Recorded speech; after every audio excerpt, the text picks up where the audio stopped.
Sup Shredders, my name is Logan aka Spiderhands and welcome to an SP Reacts where today we got ourselves an album from an act named ZEKO titled WINGSPAN, and if we switch over to here we got ourselves the album on a screen here on Spotify. Got the art there, that's cool. All 8 tracks of this album. I should note that this has been released through Paper Crown Records as of I think May 22, so it's already been released. And we have ZEKO, main artist and vocalist, as well as Adrian Nicholas, who is a lyricist, composer, and studio producer. So it's a team effort here. We're going to listen through each of these tracks from start till finish, and we're going to hear what we think. Start with New Face, let's go.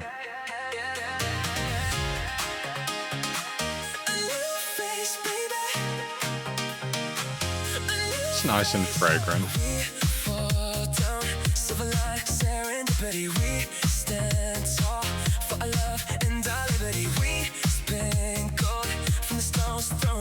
And hit the floor like legends do. But I feel this way when I'm next to you. It's feeling nice, can't explain.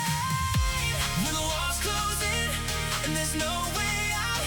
When you're all alone and you're filled with doubt. I like the legato passages on the vocals. The fuel you use to get down right round. And you put on a new face. You put on a new face. Shine bright, baby, claim your space. Get down right round, and you put on a new face.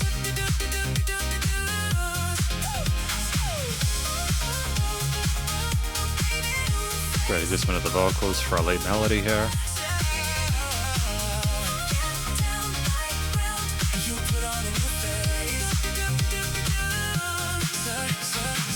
Serving body angles, face. Every tear you cried gave away. Mirror ball, heart healing emotion. Glitter eyes, pure spirit devotion. Dancing for nobody else. When the lights come in, you center stage. Nothing to fear, you own your flame. Every scar you've earned, choose the crown in you to get down right round. You put on a new face. You put on a new face. Glow bright, baby, on your space. Down right round. You put on a new face.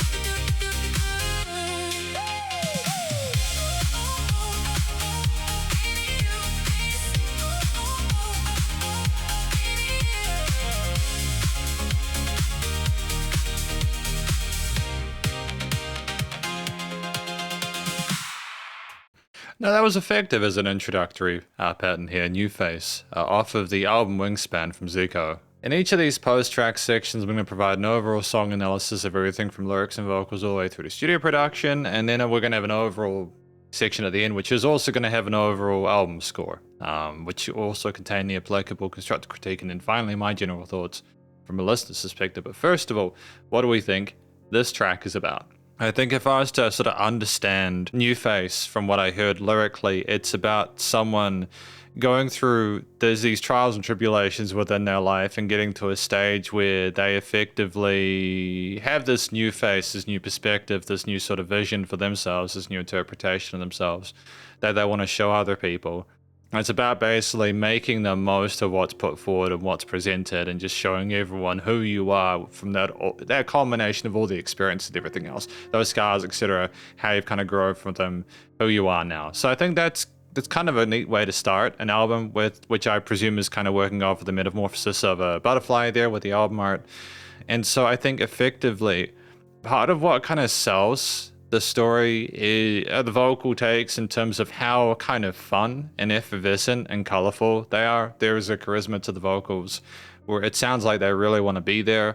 There are a variety of different vocal takes, from sort of more kind of quick, sort of like rap, sort of melodically rapped parts there in the verse sections, to some sort of head voicey parts there with solid technique in the chorus parts. We also kind of chop and sort of like chip tune the vocals a bit with some interesting sort of legato runs in the late stages of the piece. But there's different vocal parts between different sections, and it makes for a really effective vocal lead line. I like also that it becomes a bit more sort of melodic and instrumental, as opposed to just a storytelling device in the second half for some of those choruses as well. Ultimately, I think the expression, outside of being quite well behaved, you know, diatonically with the scale choices, is ultimately sort of like nice and sort of charismatic. And clearly they're just sort of celebrating the journey they've had and what they want to accomplish in future. You know, they're kind of being supportive, but also pushing forward. And I do like some of the production takes, like the kind of stutters that we have at the start, because it's 2 minutes 22. It's a very short track, just within that 2 to 4 minute sweet spot, but there's no filler, and I don't think that there's a note really out of place. We have these wonderful bright textures in the upper range there, these strings that are kind of like that they glow and fill out the frequency spectrum neatly. We have this punchy drum kit in the low end there that's got a nice mixture of different quarters, 8s and 16s established with the sidechain kicks and snares and cymbal patterns. There's a nice sort of like mixture of pianos such as around the 35-second mark there, which kind of glitter in the ether of the piece there and are a nice kind of transition within that bridge part. And we kind of build into that drop section there, the chorus part. We sort of like it's a similar loudness throughout the entire piece, to be fair. You know, there's a bit of emphasis on the mid-range, like in terms of the stereo field there, but some of the stuff does go around the sides and it does sound a bit bigger in those parts. And there's a nice mixture of on-beat and syncopated key parts in a very sort of poppy way that I think helps to sort of sell in a sense of catchiness within this piece. And what I dig, such as in start of like the verse section, verse 2 part, is that we do allow the vocals to kind of sit by themselves a little bit so you can appreciate them external to the other sort of instrumental factors. There's also a sense of dynamic range compositionally, or at least production wise, with some of those snare patterns and how they build into those choruses through the bridge. I appreciate the fact that it's not just the same loudness there, that we mess around with different rhythms and timbres. And again, like in the late section there where the vocals kind of form a sort of a synthy vocal, that part there, it's just kind of neat to have an alt lead there, even if it's similar to the main. So I think that we make the most of the 2 minutes, and there's a variety of different bass lines, drum grooves, key parts, and synth pads and strings and stuff to appreciate throughout the piece. And thematically, it's quiet and easy to follow chord progression there. It's minor key oriented, so it's not like it's a happy sounding piece in the sense that, like, it's not, I mean, if you think about the story, it's more like we've struggled to have this new face that we're now going to do some really cool stuff with. It's more like, it sounds cool as opposed to depressing. I think that the push of the music and the energy behind it is kind of what helps to elevate it. So I think with predominantly having triads through the chord progressions and stuff like that, we're not overcomplicating the harmony. We're trying to make something kind of groovy. And it's very easy to digest, and it's quite accessible, I suppose. The studio recording, mixing, and mastering things in general are quite, you know, they level quite well. There's a bit of emphasis on the mid-range of the stereo field there, but it does occasionally sort of split out onto the sides there. There's no weird resonant frequencies. There's compositional and production dynamic range. Nice and loud bit of side chaining with those kicks, bus compression, and limiting are handled. And, you know, there's different affectations to the vocals that don't seem overly produced there, although there are some parts which are deliberately sort of synthetic in the sense that we are trying to sort of have those vocal runs almost kind of form a key-like function. Good start to proceedings though, and we've got track number 2, Dear Aaron. Let's do it.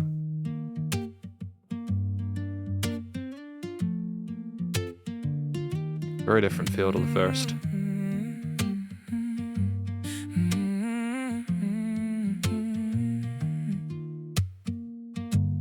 Heart up on your sleeve, wanting to believe they were just as kind. You'd offer your hand time and time again, repayment declined. Young and innocent, you were too content, give away your all, 110%. Had to learn someday, learn it the hard way, all good things in time. What was I to do? World weren't ready to see you in your shine. Break your heart in two just to get them to understand your shine. You were just a child, mastered a fake smile, pretend things were fine. I will not forget wanting to protect you in your shine. So I washed you away, never to be seen or heard from. Washed you away, like the bloodshed here was on my hands. There. Washed you away, like a shell sitting on the shoreline. I washed you away, away,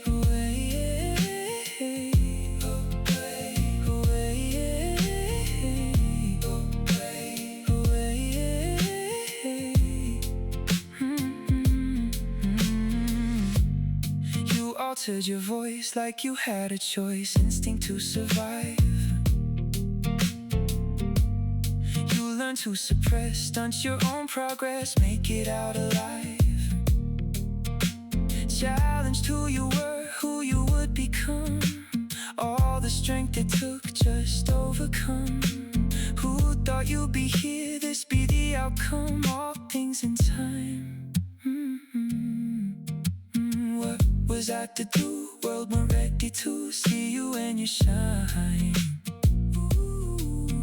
I mean, it's very pleasant to listen to, isn't it, despite the difficulties they're discussing within the track. You were just a child, mastered a fake smile, pretend things were fine. I will not forget wanting to protect you when you shine. So I washed you away, never to be seen or heard from. Washed you away, like the bloodshed here was on my hands. Washed you away, like a shell sitting on the shoreline. I washed you away, away, I washed you away, away. You've been distant, Oh, nice little build there. Adjustment of the drums. fear of us all. So I hid you, my love, away from all else, even myself. How I miss you, my love. It's been too long since you've been gone. Here's my apology. Please come back to me.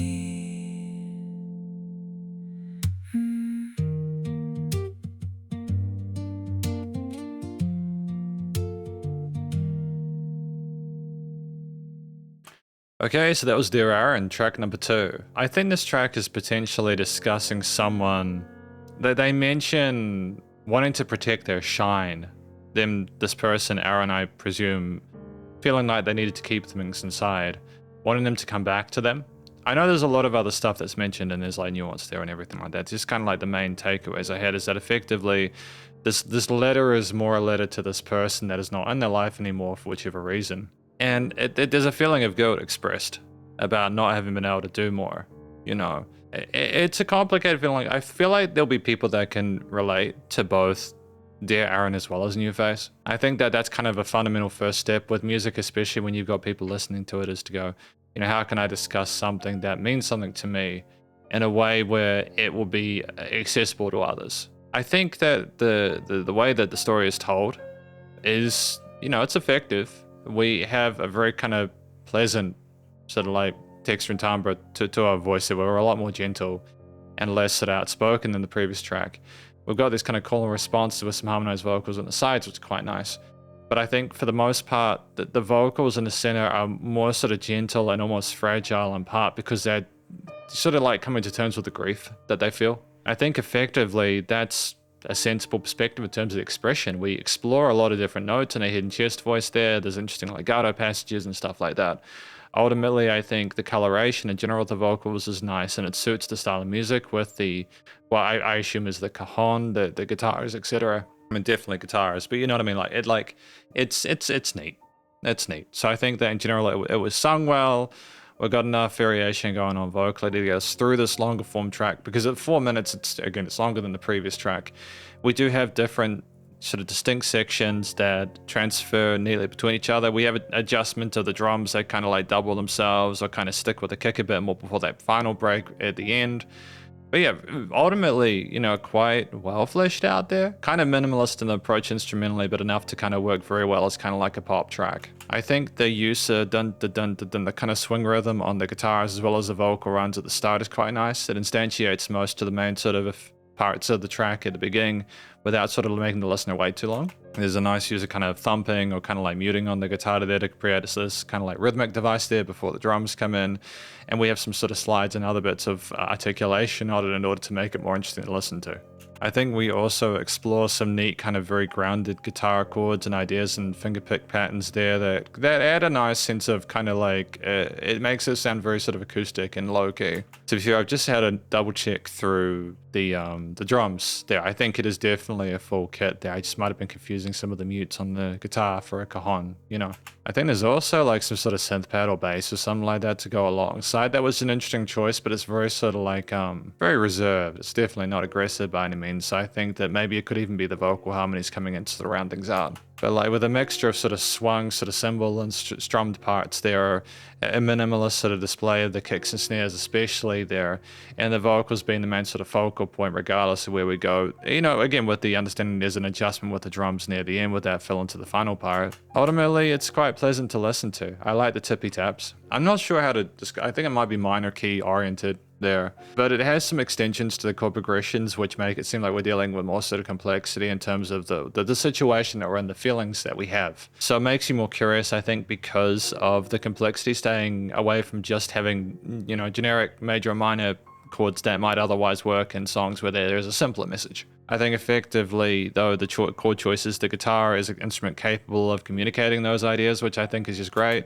And there's also some other bits of ear candy, like the synth, etc., that kind of provide these unison notes outside of the root notes and stuff like that, or maybe even risen to the key signature that add a bit more sort of like in development in the later stages of the piece, but otherwise very, very effective, or including that, very, very effective. No complaints. I like the fact that it's harmonically nuanced. The studio recording, mixing, and mastering is typically good. I like the balance of the guitars with the drums when they come in. There is a bit of dynamic range to it. Vocals come through clearly in the track, whether they're the mains or the sides and the sides of the stereo field. No issues with the EQing, I don't think. Not nice. It's like not loud like an EM track, but it's still got a bit of pump and zest to it because of the kicks and stuff, bass compression, limiting is handled. And it's 2 for 2 because we've got Hide and Seek, track number 3. That's a fun idea with the synth keys.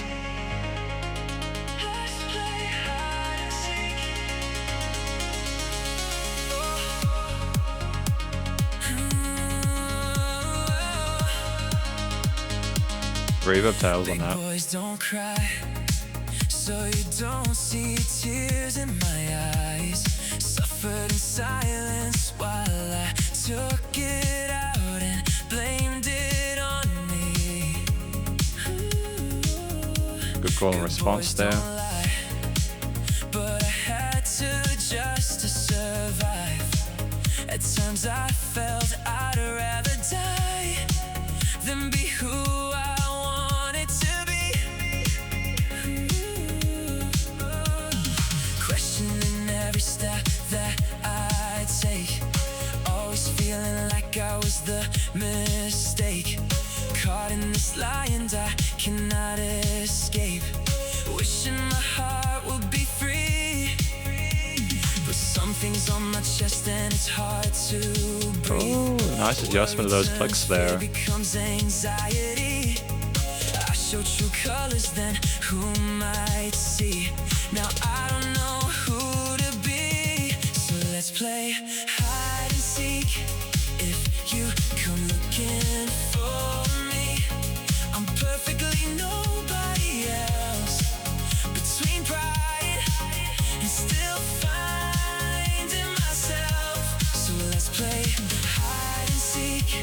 If you come looking for me, I'm perfectly nobody else. Between pride and still finding myself. Clipped wings don't fly. Had to walk, had to crawl to get by. Falling down, get back up, I retry.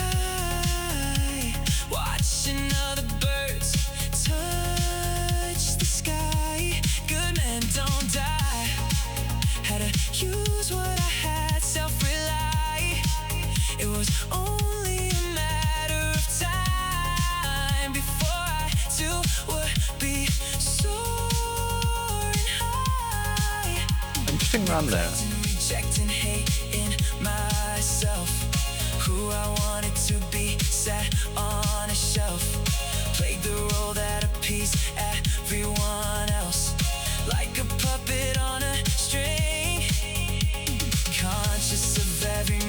under the sun, living in shadows, always on the run, constantly seeking your validation, letting it take hold of me. So let's play hide and seek.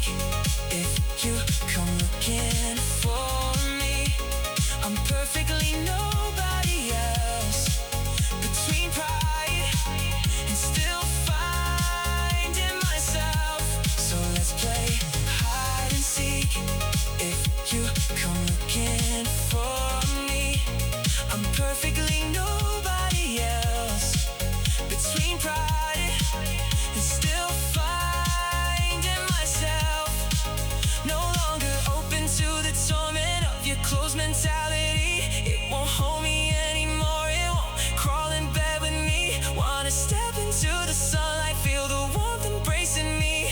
I just wanna know love unconditionally. So let's play hide and seek. If you come looking for me, I'm perfectly nobody else. Between pride and still finding myself. So let's play hide and seek. If you come looking Okay, good adjustment there. for me, I'm perfectly nobody else. Between pride and still finding myself. Okay, so that was hide and seek. I think hide and seek is about someone telling the other person, hey, I'm still finding myself and I'm still figuring out what I'm doing with my life. And I do wonder if Dear Aaron was a letter to their younger self in terms of themselves kind of growing up and just like looking at things back in the past and kind of working through what they went through. Maybe this entire album is more just a sort of a reinvention of themselves, if that makes sense at all.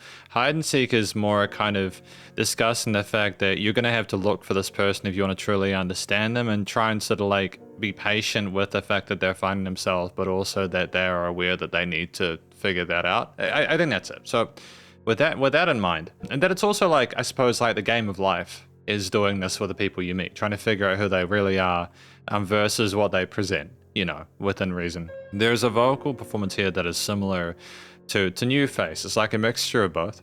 I like the romanticism of some of the melodic choices here that we have inside our head and chest voice. We have some interesting parts, like we sung about going higher or flying higher or something like that.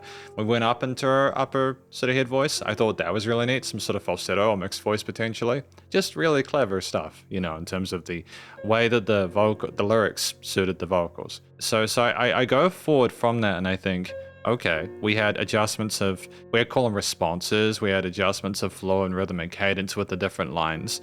And, you know, the lyrics were easy to understand and follow along to. There wasn't really anything more that we needed to do on the microphone. We had enough to kind of get us through this 4.5 minute track, which is outside the 2 4-minute sweet spot. I should note that I don't think there was any filler within this track.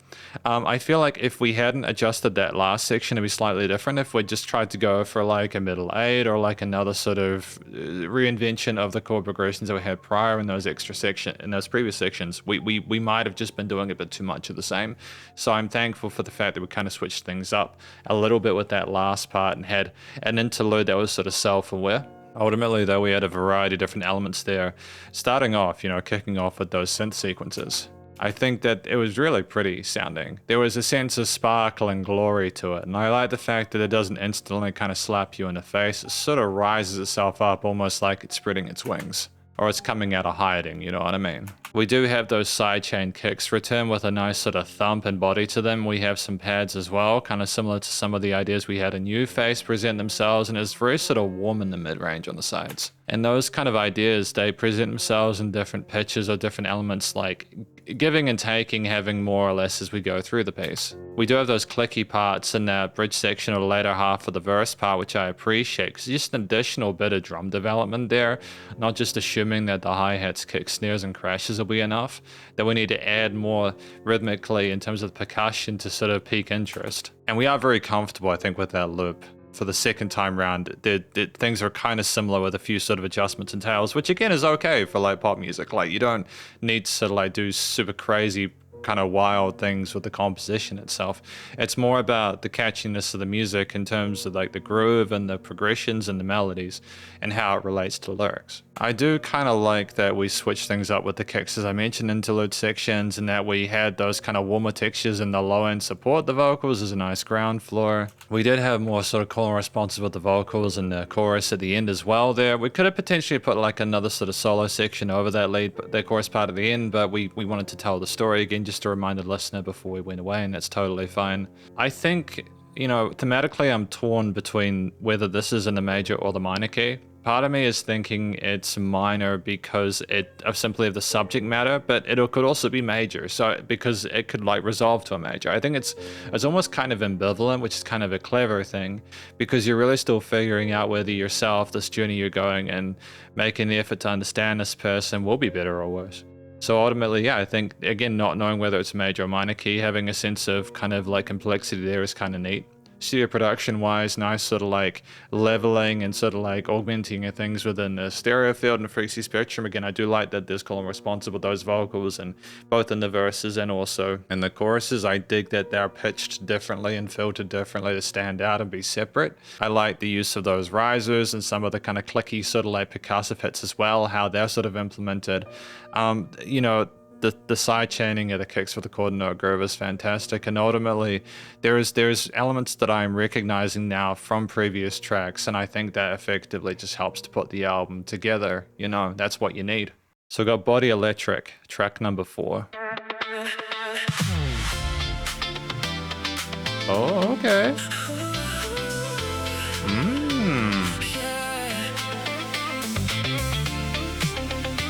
The guitar is spicy, man. I dig it. I've been waiting patiently for a wave that matches my frequency. I don't know you, haven't met you yet, but every shadow recalls your silhouette. Don't wake me up, all the nights I've dreamt for a love like this, like your lips are heaven sent. No, we can't help it, don't even try.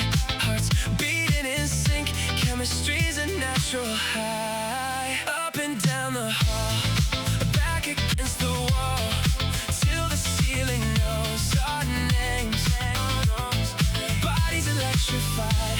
Okay, cool. Hook line's in there. Inside, spark turns current. Feeds the flames. Nice run there.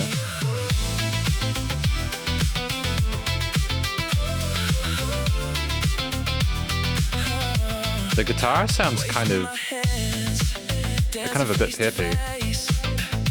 Like the universe touched down and blessed this place. Oh, I can't deny it. Tonight aligned us for me, you, the baseline, and sweat upon the floor. Oh, we found something deeper, lost in neon lights. Drunk on cosmic energy, we both marry the night. Commit to what we started, already felt too much. You keep your eyes on me while I'm drowning in your love. Okay. Up and down the hall, back against the wall, till the ceiling knows our names. Oh, bodies electrified, light me up inside, spark turns current, feeds the flames, flame.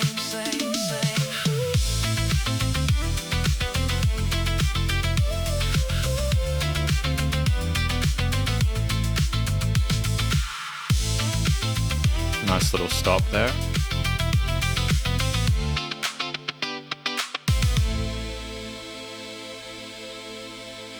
Okay, cool. And that was Body Electric, track number 4. I think that Body Electric was discussing the kind of chemistry that you have with someone when you get lost in their love, so to speak. I think in essence that makes sense to me. You know, like being awash in a person's love, the spark you get with someone when you find a connection. If we're going from hide and seek into this, it could be the journey towards potentially ending up in a healthier relation with someone else, or simply just having something a bit more casual and fun. I'm not quite sure, although again, with how in love we are with this person, I would assume it's a bit more serious. But it's kind of interesting. I feel like the vocal performance does sell it quite neatly in a way that's quite contemporary for the last decade anyways. And like the way that we decorate with upper head, sort of like chest voice parts, and sort of explore a lot of the kind of similar vocal stylings between the verses and chorus that had previous tracks there. Very diatonically loyal. They're not going for a lot of chromatics there.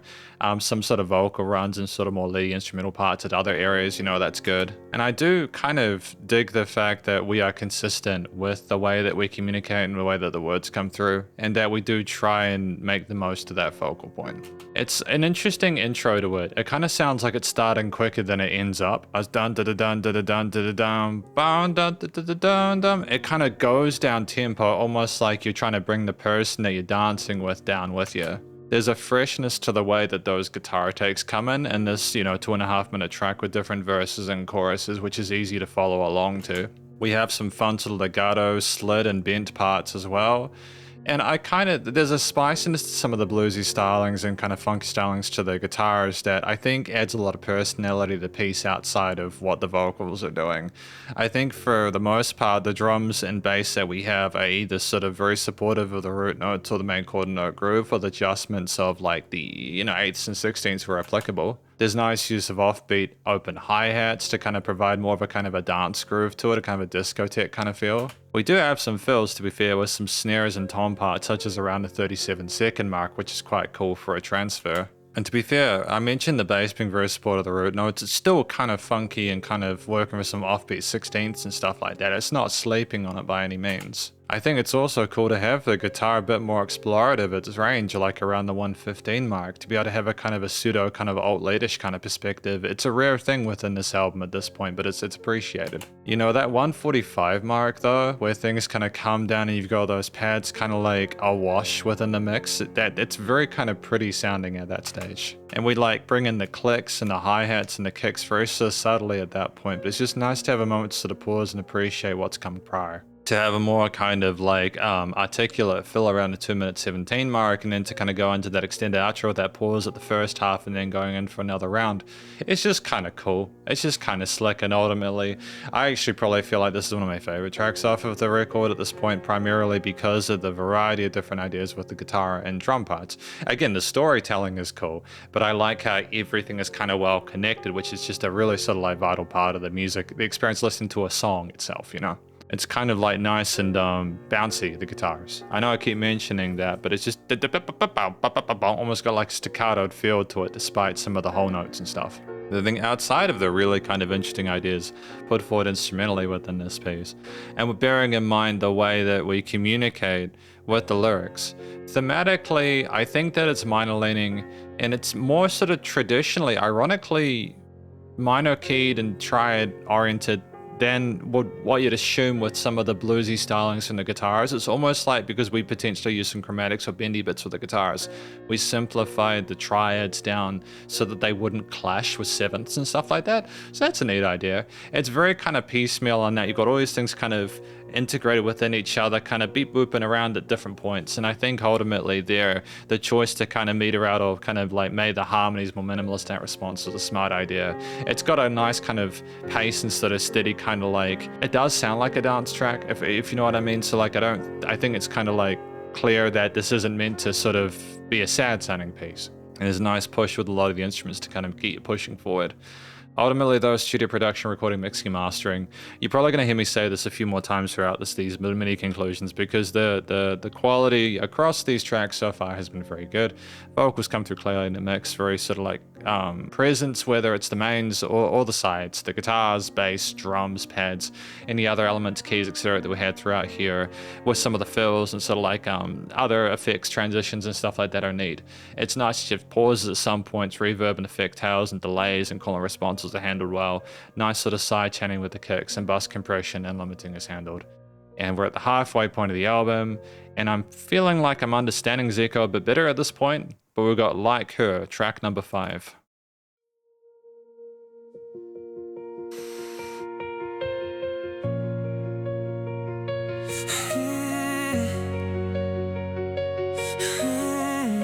Oh, okay. Oh, good chord. Hold her hand down the hall, laughing that commercial way. I stand right here between you, plotting all the things I'll never say. Studied your moves, every tell, every play. But she's the one that cheers you on in the light of day. I play it cool, I play it safe, laugh it off, just look away. Smile like I don't feel the weight of every word you say. No matter how hard I hope, no matter how hard I try, I'll never be like her, I'll always be that guy. When the party's over and all jokes aside, I'll never be like her, I'll never live that life. And the guitar returns. Okay.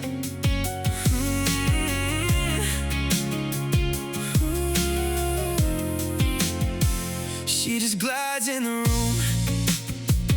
What a picturesque view. While I'm dying inside, she leaves her lips all over you. Drunk on your love, no, I can't look away. Hurts to see who you really are in the light of day. Oh, right. Okay. I play it cool, I play it safe, laugh it off, just look away. Smile like I don't feel the weight of every word you say. No matter how hard I hope, no matter how hard I try, I'll never be like her, I'll always be that guy. When the party's over and all jokes aside, I'll never be like her, I'll never live that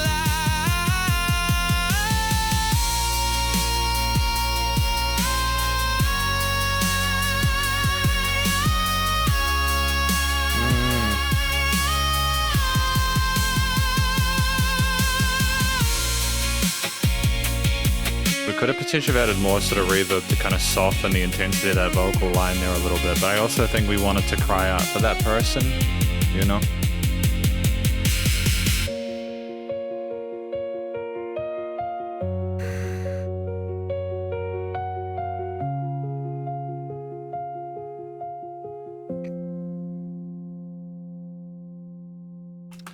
So that was Like Her, track number 5. I think at this point I'm starting to understand maybe the direction we're going with this. I think maybe we had feelings for someone and then we saw them with this other woman and we were like, damn, we thought we had something and we are drunk on their love, aka After Body Electric, but we actually know this other person's more interested in them. We wish we could be that person and we understand how amazing they are. And it's just dealing with the complicated emotions that arise from that situation. And so when you keep that in mind, you understand the way that the vocalist is communicating here, that we're we're crying out at that point for for our loss, our pain, you know. And I think it makes total sense. We hit some interesting notes there. Again, I feel like we could have potentially have kind of softened the later stages with a bit of like reverb or something like that. It just felt a bit kind of blunt, but again, we're dealing with a difficult situation and we're crying out, so that's fine. I think there was some interesting vocal runs and we sung in a way where it seemed like we were going through it, so I think the expression makes sense with the subject matter, and we sort of like harmonized neatly with the surrounding instrumental patterns and stuff like that in a way which wasn't overburdened. I think that it was good to have a more sort of solo perspective to this, as well as the person in the bar stool in the room kind of going through their issues, and I think it was fine. I mean, like at 3 minutes 30, 3 minutes 24, it was fleshed out with a variety of different verses and chorus patterns there. It starts with a piano and, you know, arpeggio. I mean, to be fair, it starts with this kind of pad that kind of simmers up slowly, but then you get the right hand coming on the keys there, and you can kind of understand what's going on there and sort of feel it out. What I really appreciate is that we did not do the very kind of familiar chord progression where we go like 4 1 5 6 4. We went to like the 7th chord in the key signature, and I think that's great. It's very much a done thing, as in thousands and thousands of songs have that same chord progression. I just like that we kind of went into the tension there, and we didn't sort of shy away from it being a bit more uncomfortable harmonically on that last run, especially considering the subject matter. That's totally sensible. So I think that kind of going into the later stage of the track, you repeat that progression there, and the vocals cry out over top. And we have, you know, it's a very kind of like palatable sort of like combination of elements with the drums that kind of build up a bit more. It's sort of like ballad-esque in our approach with this piece. Bringing in those 16-note hi-hats as you go along, like for example at the 130 mark with the guitar coming back in after Body Electric, almost kind of like harkening back in quite a reasonable way. And I do kind of dig that the guitars have a similar sort of rhythmic kind of flow in certain elements to the drums. And it's nice to have that kind of adjustment of intensity as we go through it. Oh, there's even some sort of like more legato and kind of slidey patterns at the 3-minute mark there, kind of like being a bit more sort of like funky, I suppose, there with the approach there with the alt leads. But like finishing the track with the keys almost sort of insinuates we're back from where we came from, which makes sense considering I don't know if we've necessarily resolved things at this point. And then we end the track in a way where it's definitely sort of alluding to a minor orient where thematically it is definitely surrounding the minor key there. We have our, you know, like piano parts arpeggiated and sort of sequenced in a way where it sounds beautiful but sort of like fragile at the same time. And it's almost like we could have potentially have had like extra guitar parts or something a bit heavier go in that last part, or like an acoustic drum kit to kind of make it seem a bit more sort of like grounded, but that's totally fine. It's okay. We're sort of like keeping a sort of like a more contemporary style into the production, and that's okay. Just like studio production, recording, mixing and mastering wise, aside from the comments that I made about like the reverbs and stuff like that on the vocals in that last section, I think generally the automation of the synths and the pads and pianos at the start was good there. There was a bell curve across in terms of dynamic range of the piece. Having the instruments come in as we went along, they didn't sort of like suddenly buck the volume or anything like that. It was typically very sort of like easy to follow along with that part. And ultimately, yeah, it's just a fleshed out track that I think tells the story it needs to, with that minor orient there, with us suffering through this, the sadness and the drama and difficulties of it and trying to sort of figure out where to go from here. So it makes me wonder where we're going to go next. We've got track number 6, Santiago.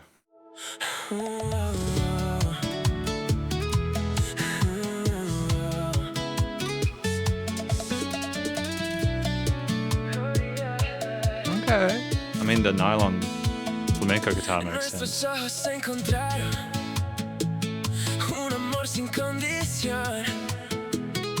Dos almas extrañas, viviendo en mundos distintos.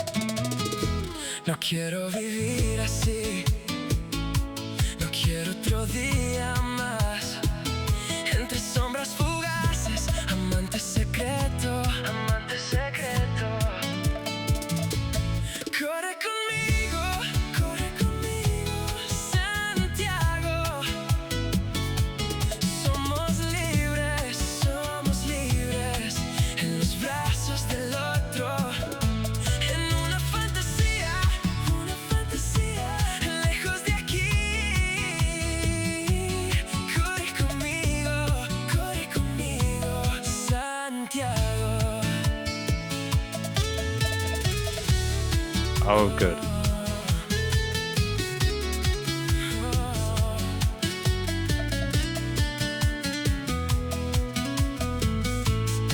Very pleasant lead line there.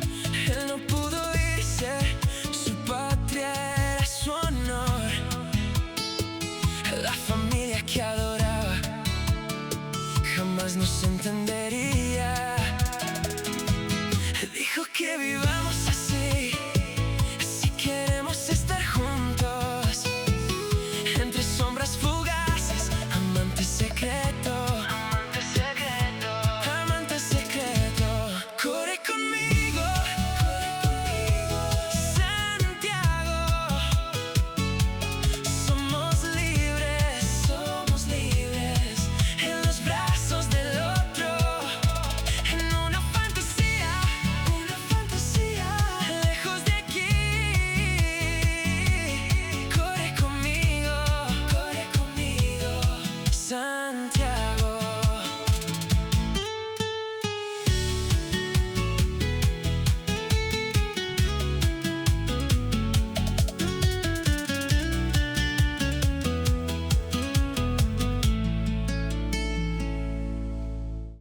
Okay, so that was Santiago from ZEKO.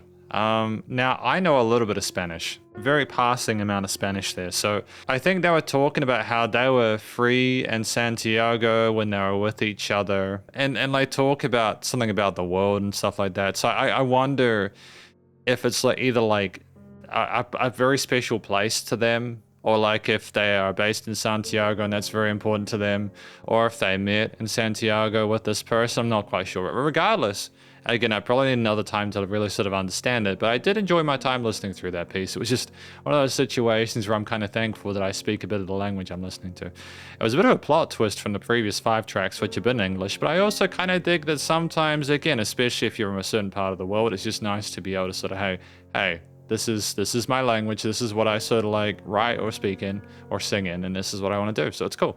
I think part of why I like this track quite a lot is because there were alternate lead lines. Predominantly, you had the guitar parts. What I think was also nice, just quickly staying on the vocals before we go into the rest of it, is that we had a nice kind of call and response to the main lines, and we also allowed the guitar to have its time in the sun. And to be fair, the guitar had quite a lot of time in the sun, so it's important to me when I listen to a musician to be able to go, okay, I appreciate that they know that they're doing the storytelling, but can they also facilitate a purpose or reason for existence for the remainder of these other sort of elements as well. And there's this kind of nice sort of breathiness with the vocals as well, with some of those delay tails, which is around the 20-second mark, which is neat. It just fills out the gaps really well. Bit of sort of radio filterish kind of stuff going around the 40-second mark, like almost like it's a phone conversation, or like it's just a great repeater there. And we have like other sort of harmonies as we go along the piece as well, which is kind of cool. And effectively, it's just quite well fleshed out, and it makes good use of the 2 minutes 37. Like it's quite a short track, but it doesn't overstay its welcome. I do kind of like the no. I mean, I can't do it justice, but just the way that we kind of come in with that moment of suspense and the little kind of finger drum tappy bits, well, there's just so much in such a short space of time. The use of the kind of the slides and the kind of flamenco guitar, the nylon string there is very pretty sounding. And like how the vocal parts that's filtered and kind of like sort of like cloudy sounding as they are, how they kind of talk to the guitar and kind of dance with each other. I think also having the kind of halftime-ish kind of old percussion, like some of the finger drums and stuff like that we have throughout the verse section is great, because it kind of makes it maybe seem like those are instruments that maybe are more sort of like native to the music from Santiago, I think bringing in the more sort of contemporary elements like the clicky clacks, kind of claps and rim shots around the 50-second mark was cool to kind of remind us of previous elements of the album. And we have this consistent chord note kick groove through most of the track there that retains pace and keeps us aware of the tempo. We have these offbeat 1 and 2 and 3 and these kind of little clicks as well, and certain elements there that just add a sense of kind of making it sound sort of vivacious, but also a kind of a pleasant energy to it there, like we're on a pace or a big adventure somewhere. And those like extra clicks, they do adjust and add kind of like 8ths and 16ths and kind of roll into other parts. And I just dig the fact that we're really active with our percussion, and amongst having those solo sections on the lead guitar there, just having its own sort of dedicated solo was really cool.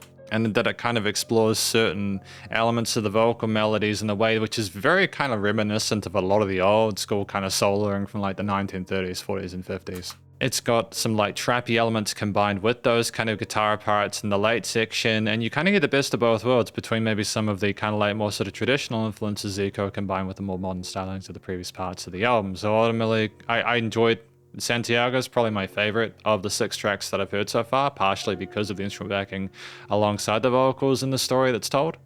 Thematically, it's major leaning, it's in the major key, it orients towards that, considering the feelings that we have towards Santiago from what little I could kind of translate internally from it. I think that makes total sense. I think a lot of the kind of like spiciness and kind of flavor of this comes from the way the different instruments integrate and sort of like flow over top of each other, and the way the vocals go with the guitar, for example. So effectively, that's just very, very good. And so ultimately we just finish with a track that feels quite well fleshed out, and I think that it resolves neatly.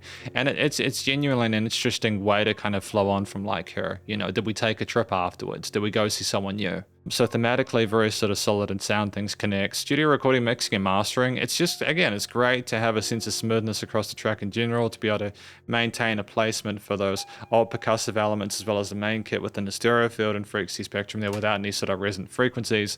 It's great to have the drums and vocals and other parts not overproduced. But I also like, again, the filtering, the radio filtering, and other sort of call and response elements that we have in the track as well at certain points. Nice and loud, bit of side chatting, but also not too aggressive with that. Bus compression limiting is handled. And yeah, cool. Genuinely, I did quite like that one. We are Becoming with ZEKO as well as Elara Anderson. What have we got now? Collaboration.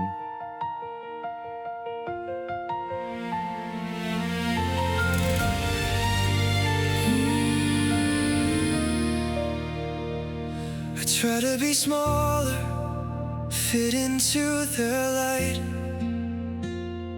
painting my colors in grayscale at night. They said don't shine too bright, but now I see that was never right.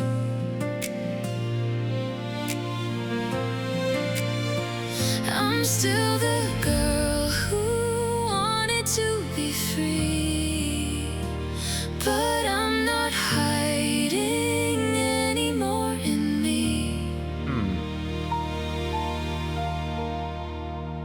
There's a rainbow waiting, even when it rains. You don't have to change, you're already okay. We're all just learning, we're all still becoming. Even the strong lose their way. I've been on my own side of the mirror too. Different battles, but the same kind of truth. When you reach for love and it feels too far, just remember who you are. Oh, nice flow on from that. We all get lost in the noise, but it's love that brings us home. If you think you're on your own, you never are. We're all becoming. There's a rainbow waiting, even when it rains. You don't have to change, you're already okay. It's okay to be broken, it's okay to be seen.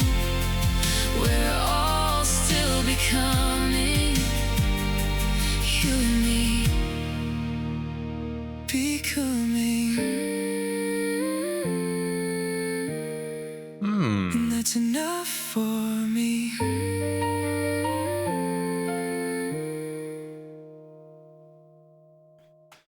So that was Becoming with ZEKO as well as Elara Anderson. It was nice to have a collaboration at this point. I think Becoming is more sort of accepting the journey we're on as we understand each other or ourselves. You know, why not both? From Elara as well as ZEKO, their own perspectives there.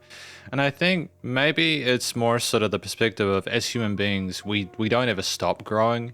So I think maybe we're kind of alluding to the fact that there's no sort of set endpoint. So we just got to try and do the best we can with what we've got and how, in terms of how things are presented. And it's just about being kind to ourselves, I think. They talk about a rainbow wave coming in terms of like, you know, there's stuff that's coming on the way and we just got to do the kind of thing that we can sort of like do to sort of like come to terms with, you know, like being more accepting, I suppose. Ultimately, I think that the vocals from Elara Anderson as well as ZEKO, they're quite good. They harmonize neatly with each other. It went forward in a way where I was expecting that it would, that they had their own perspectives and things put forward there. It was pleasant to listen to them. They had sort of like some neat harmonies there where they explored chords outside of the standard sort of major or minor sort of triad harmonies there. They explored some fourths or sixths or something like that. There were some interesting glows there, and it was nice sort of sometimes one would take turn of doing a more sort of like melodic part, which the other person would sing. But at the end of the day, they came together when they needed to sort of sing the lines that they needed to, and it was a nice kind of, again, their own perspective versus coming together, uniting over a common interesting, and it was basically the focal point of the piece. You know, you had the piano coming in with some sort of twinkling arpeggios and right-hand patterns, and you had the strings adding a sense of kind of vintage nostalgia to the piece, kind of making it sound like a kind of a mid-2000s kind of like kind of poppy piece there that also kind of reminded me of like the Greatest Showman a little bit. I think that the warmth from some of the guitar parts that were strummed as well, which was neat. But again, it was more like everything else was supporting the duet that ZEKO and Elara were having at that point in time. As you kind of push forward around the 1 minute mark, for example, with the choruses and like the clicks with the kicks and drums and stuff like that, you understand that it's a very sort of gentle platform to them to speak their truth on.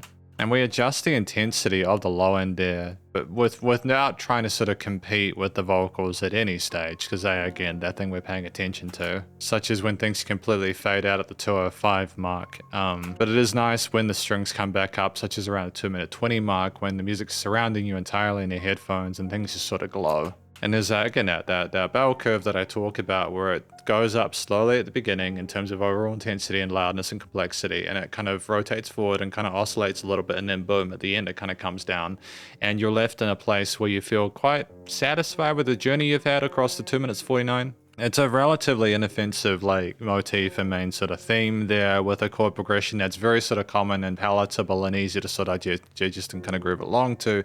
It's definitively a far sort of safer composition than anything else we've had so far. And I think if it's I think we couldn't have gotten away with the familiarity we have with ZEKO at this point with them just by themselves.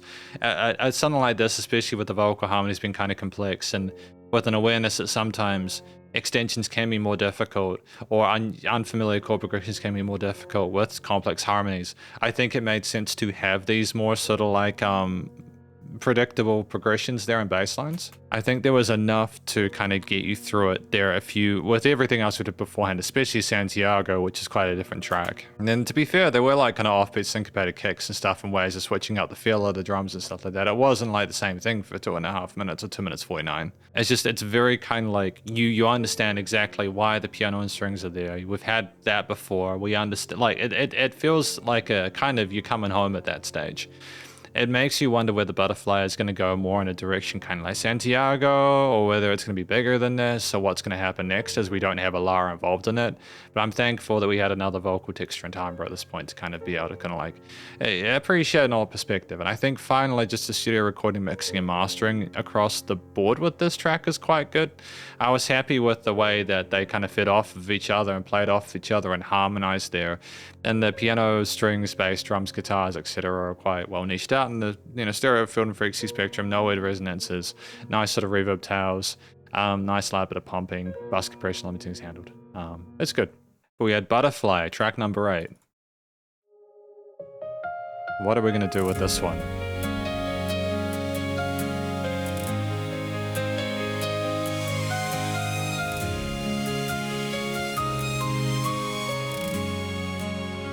Natural affection toward the sun, its warmth, its glow, its radiance, and how it dances in the sky from dawn till dusk so magically. Storm clouds keep you away from me. The grappling weight of gravity sinks me in closer to the ocean as it bellows under me. They say what doesn't kill you makes you stronger, but I am losing faith that this is what that means. These hopes are all I have to hold. I'm way too young to feel this old. Oh, I like that line there. I'm way too young to feel this old. I think that's a good line. At night, holding my pillow tight, cocooned in blankets, like a butterfly, knowing someday I'll spread my wings, fly away and seize the day, never look back, like a butterfly.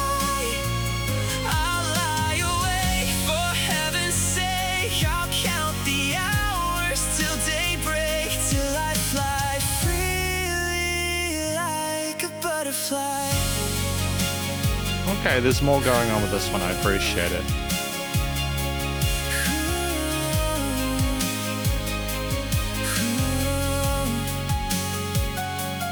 Nothing to do but sit and wait. Daydream of you, anticipate. Eager to shed this skin, imagining the possibilities. I'm taking form, I'm taking shape. I close my eyes and I can taste. I'm on the edge of a glorious sweet escape. No longer kept in fears and clothes. I'll break that concrete like a rose and let true self start to expose. Might take a bit more time to grow, but goddamn, I'll be beautiful when those rays glisten on the pattern of my wings. I wrap my arms around myself at night, holding my pillow tight, cocooned in blankets like a butterfly, knowing someday I'll spread my wings, fly away and seize the day, never look back, like a butterfly. I do feel like this is a good way to finish the album, to be fair. I'll count the hours till daybreak, till I fly freely like a butterfly. No, that's cool.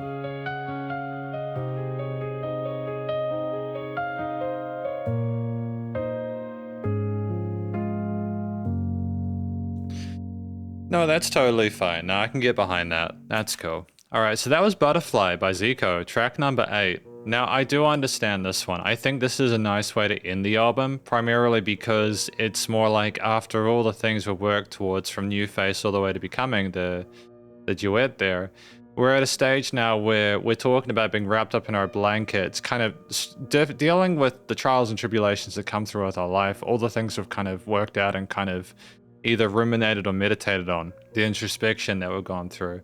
And effectively, we look forward to the point where we kind of fly away from it, that we spread our wings and we go out and do something better than this, greater than this.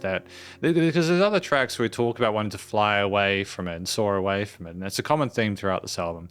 So I think just getting to this point, it's actually satisfying there lyrically, so I appreciate that. I like, when we talk about being a butterfly again, we go on a head choice, we're going a head voice again, and that makes sense because we're flying, we're going high, therefore it's the butterfly, you know, like I understand that.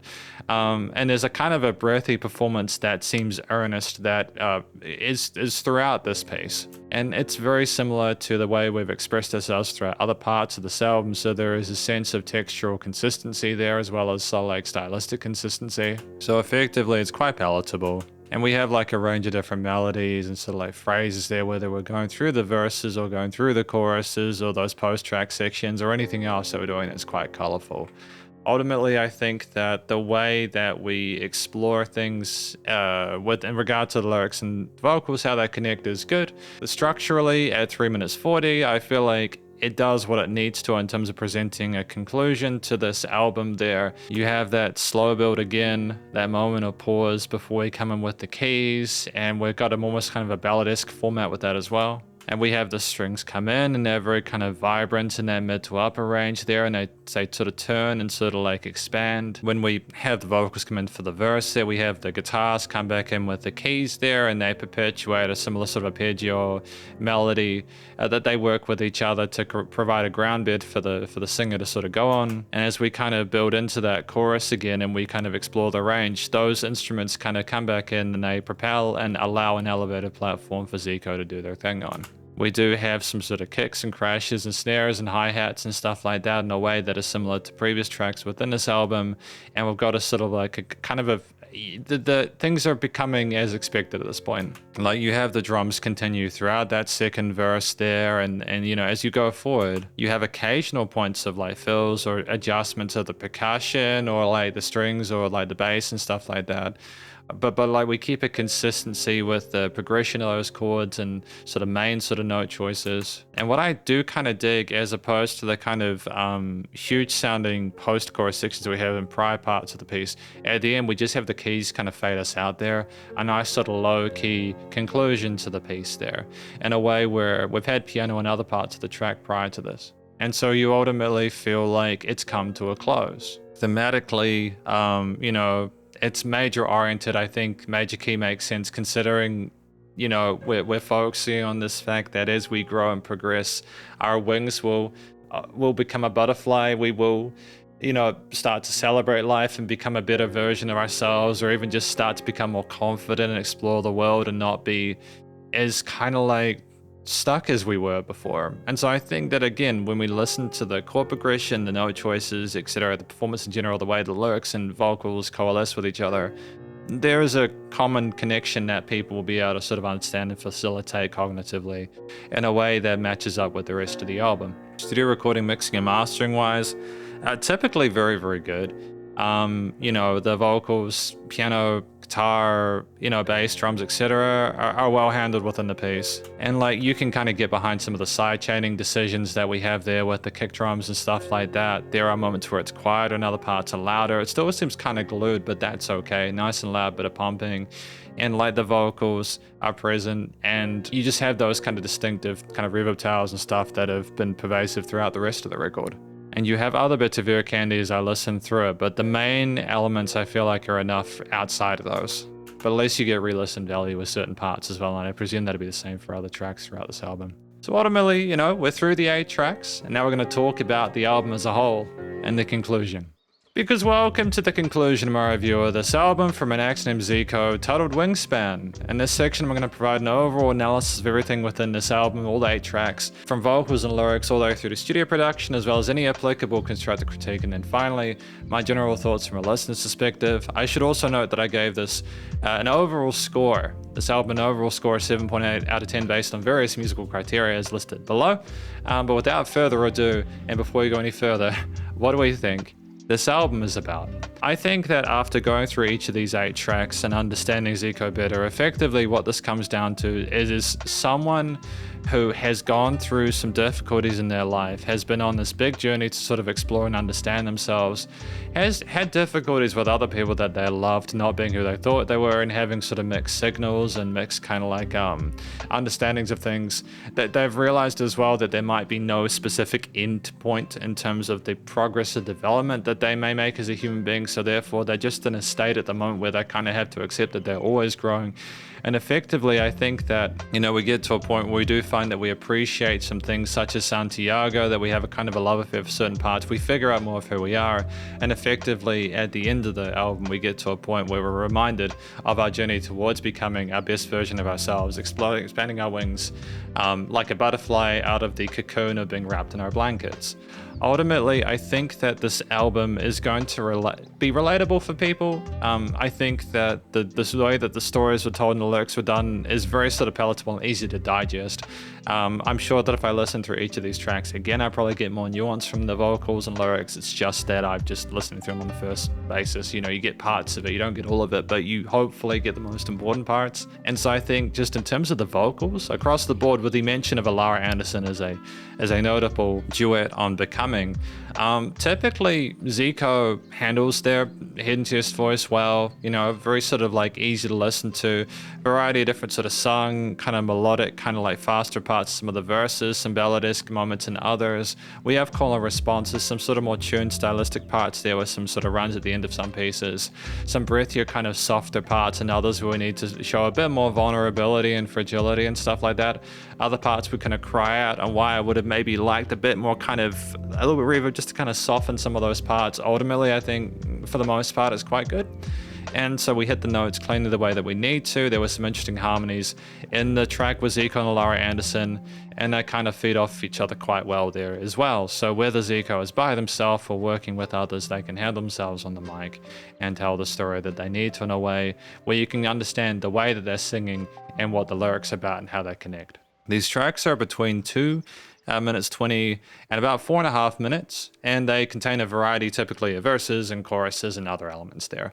And across the board, I don't feel like there were any tracks with any filler. The moments where like I was sort of going, okay, are we going to repeat this for the next part, they'd either come down or they'd have like a build or they'd take away certain instruments to bring back others.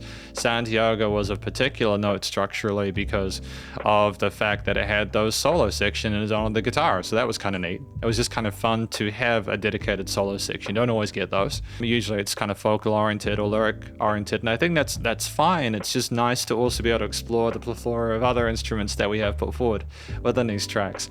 These main instruments being guitars, bass, drums, and keys and strings. So to just talk about a few of those ones, the drums in particular were kind of neat. We had some interesting sort of like hi-hat and cymbal patterns there. A mixture of quarters, eighths, and 16ths, occasional swingish kind of eighths as well with certain tracks. The drums were on beats and syncopated, and the kicks in particular were quite well balanced. Some of them were more sort of chord note oriented and had a nice sort of bounce and sort of sidechain kind of resonance to them.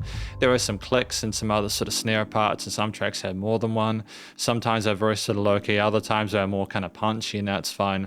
Ultimately though, when you typically went to have the drums, also when to pull them back, we had some sort of build with snare 16th or 32nds, some interesting sort of like elements as well, with tom fill transfers, very occasional, but like occasional tom fill transfers just to sort of switch things up, which is kind of neat, as well as kind of pregnant pauses occasionally as well. The bass lines were usually pretty supportive of the low end. Occasionally they were a bit kind of funky and peppier with some sort of like 8th and 16th note syncopateds, and kind of moved around in a similar pattern to some of the drum parts, which is kind of neat. There was nice to have that rhythmical tightness to it. So I dig that the bass could be kind of like whole note-ish, or it could like be a bit more sort of like exciting and ambitious. The guitar parts there that we had were neat in part because we had a mixture of different sort of bar chord or kind of extended chord oriented kind of passages with some really fun sort of like legato techniques with slides and hammer-ons and blow-offs and stuff like that.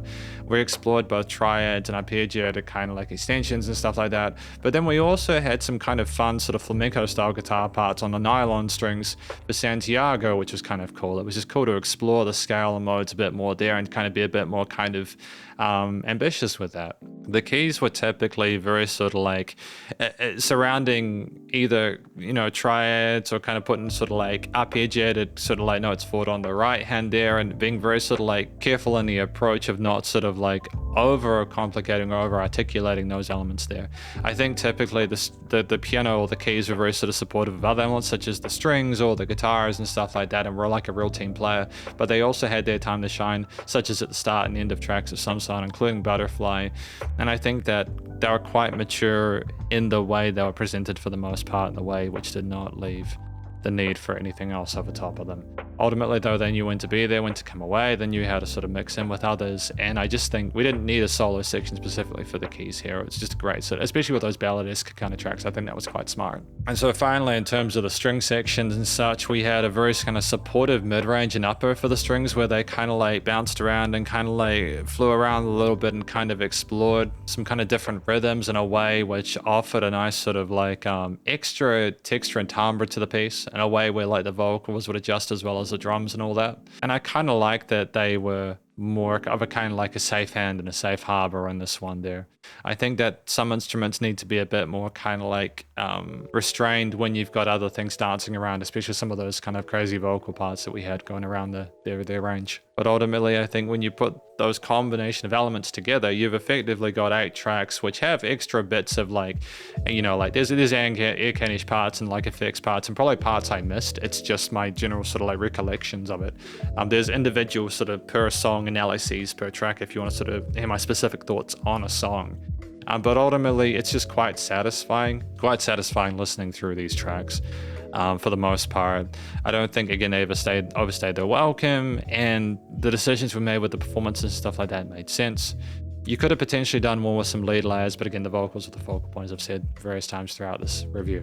Thematically, typically major minor oriented, mostly triad or diatonic, very occasionally kind of bluesy scale there, but nothing super revolutionary or sort of like zesty in terms of chromatics. Occasional extended sort of like harmonies there for a bit of emotional nuance to it, but not trying to be too crazy about it. Effectively, I think we're trying to make quite sort of harmonically accessible music for people who want to listen to the stories and get behind them. And just from a studio production, recording, mixing, and mastering perspective, with the understanding that the themes typically made sense with everything else, and that things in general are quite well connected, you know, prior to this. Aside from like maybe a little bit of a resonance in like, because I've been listening back through these tracks, and there's like a little bit of a resonance in the frequency spectrum around like the 1 to 4 kilohertz range.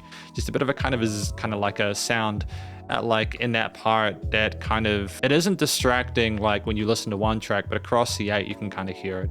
Aside from that, it's just, I think maybe it's just the way we're recording the vocals or something like that. The guitars, bass, drums, keys, strings, etc. were well presented within the frequency spectrum and the stereo field. The vocals of various layers, whether they were radio filtered or like kind of calling and responding on the side with reverbs and delays and stuff like that, you know, they were all good. And I don't think that any of it was overproduced. I mean, there was some sort of stylistically kind of like stepped parts there where we had kind of runs going down, touches in new face and stuff like that. But overall, you know, the leveling in general was good. Nice and loud, but a pumping side chaining with some of the kicks, bus compression limiting is handled. And I think ultimately, just to mention the guitars, I liked when they were kind of acoustically strummed or picked. I liked when they were a bit kind of more spicy with some of the single coil electric parts. And I think just having a mixture of classical, acoustic, and electric guitar parts is kind of neat. I don't think distortion and overdrive would have suited this kind of album, but like just having those different types of guitars was, you know, really cool. So no other applicable constructive critique from me in regards to the album, and from a final general listener's perspective, it's been interesting to hear the journey. It seems like a relatively authentic one. I like the fact, I suppose, as a closing comment, that you can understand the journey they're having, even if it's not one that offers a whole bunch of different surprises. I'm not entirely sure how Santiago ties into everything. There might have just been parts of it I didn't understand because my Spanish is kind of shoddy. But regardless, I wish everyone involved all the best and luck in future with the musical endeavors. Because thank you very much for watching my review of this album from an act named ZEKO titled WINGSPAN, and hopefully you enjoyed it. If you did, please go show them some love via their various social medias and his Spotify page, and stay cool and stay safe, and please remember to support your local musicians and artists at this point in time, as they need the help more than ever with all the crazy stuff going on in the world. And I will catch you in the next SB Reacts. Spiderhands out.